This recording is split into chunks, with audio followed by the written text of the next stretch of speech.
काम को करने के लिए, ये कितना पवित्र काम है कि आपके संसर्ग से, एक स्त्री पुरुष के संसर्ग से इस देश में बड़े ऋषि पैदा हो सकते हैं, बड़े वैज्ञानिक पैदा हो सकते हैं, बड़े से बड़े श्रेष्ठ मानव पैदा हो सकते हैं, संत पैदा हो सकते हैं। तो क्या उनके लिए आपकी तैयारी क्या होगी?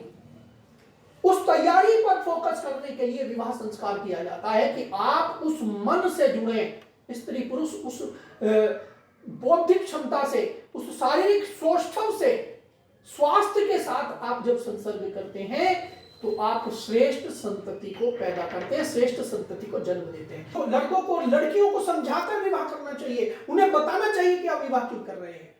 केवल शारीरिक संतुष्टि के लिए विवाह नहीं होता, विवाह सेक्स करने के लिए नहीं होता, विवाह जीवन जीने के लिए होता।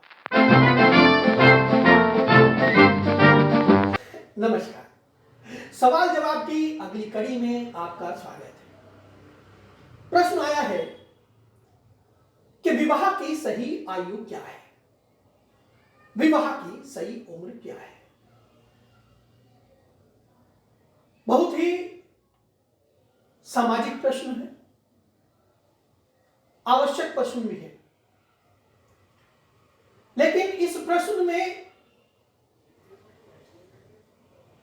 जो मूल तत्व है वो आयु का नहीं, विवाह का है। तो सबसे पहले इस विवाह तत्व को पकड़ने की जरूरत है, इस विवाह तत्व के विश्लेषण की आवश्यकता है कि यह विवाह तत्व क्या है, विवाह क्या है। जो यह प्रश्न सुनकर समझ में आ रहा है वो विवाह की आयु क्या है, जब यह प्रश्न आप कर रहे हैं तो इसका सामान्य सा अर्थ यह लग रहा है कि एक स्त्री और पुरुष के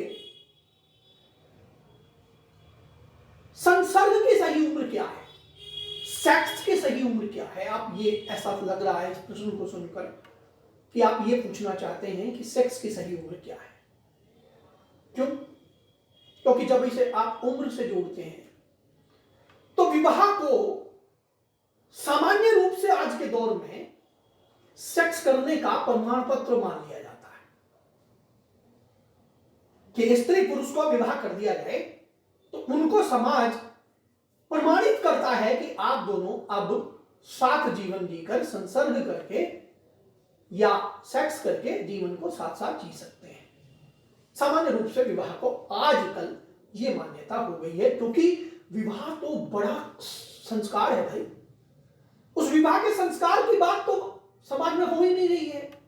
विवाह एक संस्कार कर्म है और संस्कार कर्म हमारे शास्त्रों में उसकी आयु का वर्णन भी है, उसकी पद पद, उसका कैसे पदक्रम कैसा है, उसका काम कैसा है, उस काम को करने का, यानी इस पूरे संस्कार को करने के क्या क्या क्रम है, वो सब भी वहां निर्धारण है। क्योंकि संस्कार है, विवाह संस्कार का नाम है। उससे पहले जीवन में बहुत सारे संस्कार, सनातन परंपरा में व्यक्ति के बहुत सारे संस्कार किए जाते हैं। संस्कार क्या है?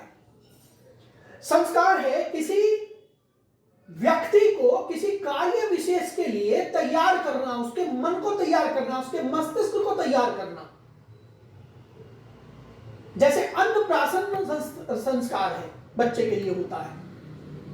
उस अन्नप्राशन संस्कार क्या है कि उस बच्चे को बाकायदे सब लोग मन के, बड़े मन से, बड़े भाव से बैठाकर उसको पहले बार अन्न खिलाते हैं, अन्नप्राशन संस्कार होता है।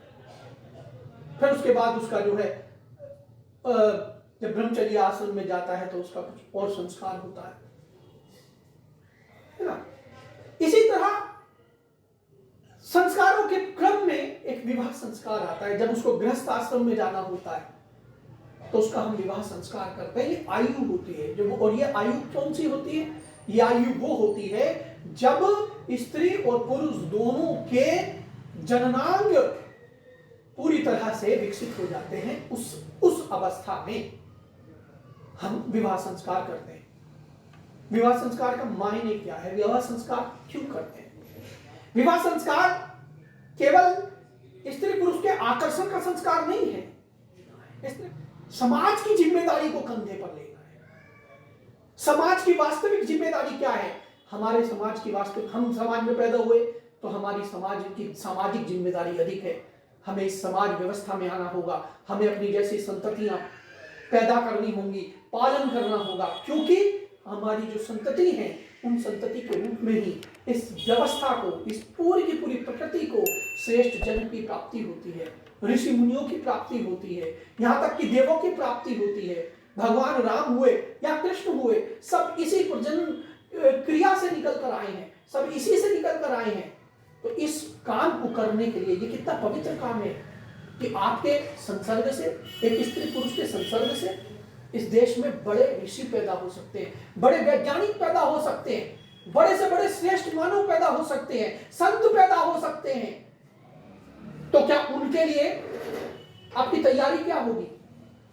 उस तैयारी पर फोकस करने के लिए विवाह संस्कार किया जाता है कि आप उस मन से जुड़े, स्त्री पुरुष उस बौद्धिक क्षमता से, उस शारीरिक सौष्ठव से, स्वास्थ्य के साथ आप जब संसर्ग करते हैं तो आप श्रेष्ठ संतति को पैदा करते हैं, श्रेष्ठ संतति को जन्म देते हैं। ये श्रेष्ठ संतति को जन्म देने का काम करना है आपको, इसलिए आपका विवाह संस्कार किया जाता है। फिर उसके बाद परिवार को बढ़ाना होता है, परिवार को बनाना होता है।